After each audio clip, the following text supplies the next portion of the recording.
Welcome to everyone to another video. Thank you so much for clicking on it. And Season 4 Reloaded came with tons of changes to the long range recoil patterns, and today I wanted to show you the pre and post patch comparison, as well as link the builds up top for those interested in what the post patch brings, so you can go ahead and snag that build for yourself. As a reminder, these builds have not been tested yet for sort of the updated versions of them. These are just for comparison's sake, but do make sure to subscribe to the channel if you want to stay up to date with the best build for long-range weapons in Warzone. Now, getting right into things, the bar received nerfs on its CGC 30-inch XL barrel, CGC 27-inch 2B barrel, 8mm Clouser 40-round mags, Sharia WR stock, and hard scope. And we can see how the change from the zero recoil over to a pretty much straight line pattern happened, as well as for a closer range or sort of restock class changed from a lower kick upwards to now a more aggressive one. So keep that in mind if you will be running this bar build currently.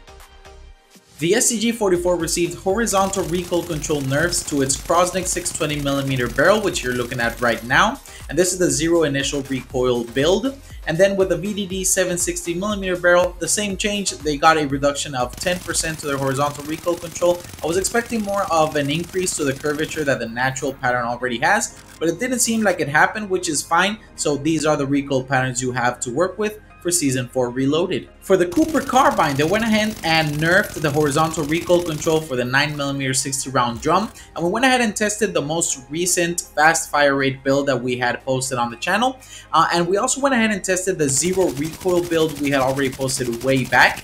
And it was a little bit interesting because the pattern didn't really change much. It only received a little more of a kick to the right and sort of a readjustment to the left, as you can see from the pattern. So it's something to keep in mind. There's definitely going to be further testing done with other magazine attachments for the Cooper Carbine, so stick around for that. But for now, these are the patterns that you would be having to work with if you do want to keep that 60-round drum. The ITRA Burst coming in with some unexpected love with a reduction in the muzzle velocity penalty that the .303 British 36-round mags gave it. And so the best build, you can click on the video up here. It's the third one in the video. That's the one you want to run. That's my favorite ITRA Burst build. Now, the NZ41, probably the quickest weapon to get hated on in Warzone, I think, received a ton of different damage nerfs and a sustained recoil control decrease. And here are the patterns with the Oreweaver 360mm barrel and the build with the burst barrel as well. You pretty much see that it extends the recoil pattern vertically, so there's not really much to worry about for Season 4 Reloaded if you still love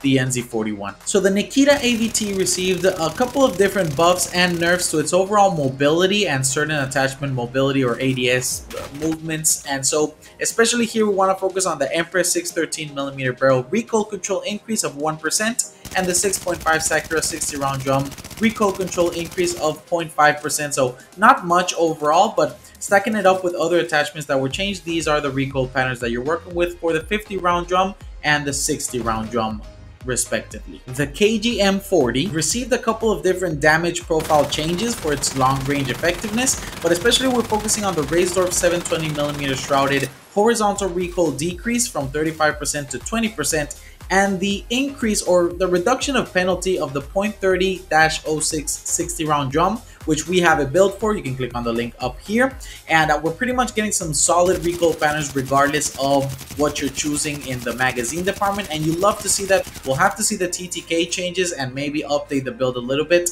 to cater to that a little bit better, but for now, these are the recoil patterns you'll be working with for these specific builds. Now for the Volkssturmgewehr, already one of my favorite weapons. It just lacked a little bit of that damage potential, which already received a headshot locational damage multiplier increase, which you love to see. Now in regards to recoil control, it received some adjustments to the 7.62 Gorenko 40-round mag is now a 45-round mag. The 7.62 Gorenko 30-round mag received an increase in rate of fire and a recoil control decrease. And then the .30 Russian short 45-round drum received a muzzle velocity increase and a vertical recoil penalty decrease. So overall, it sort of got adjusted in the already good mags, received a little bit of a nerf, and then for the bad mag, it received a little bit of a buff. So I really want to run some tests on this specific weapon because I think it's going to be a very strong contender to the new long range meta, but we'll have to see as testing and time goes by. Now the Whitley LMG receiving a ton of love with the 28-inch Gracie Mark 9 barrel, receiving a horizontal recoil control increase the .50 BMG 150 round box receiving a reduction in its recoil control penalty,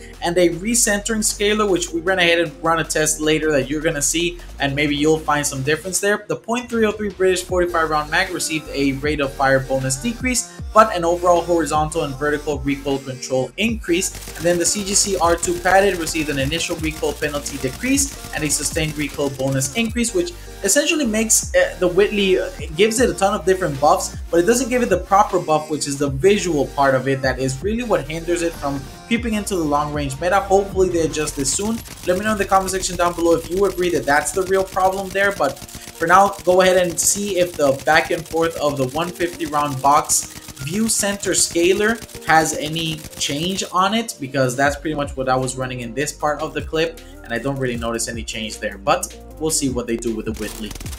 And the UGM8 received a neck locational damage multiplier increase to 1.6 and a horizontal recoil control increase by 10% for the Romuald, which is the 4-round burst barrel. And this is the difference. It's still pretty much 0 recoil, but now it's a little bit of a tighter spread, which you pretty much love to see on a burst weapon.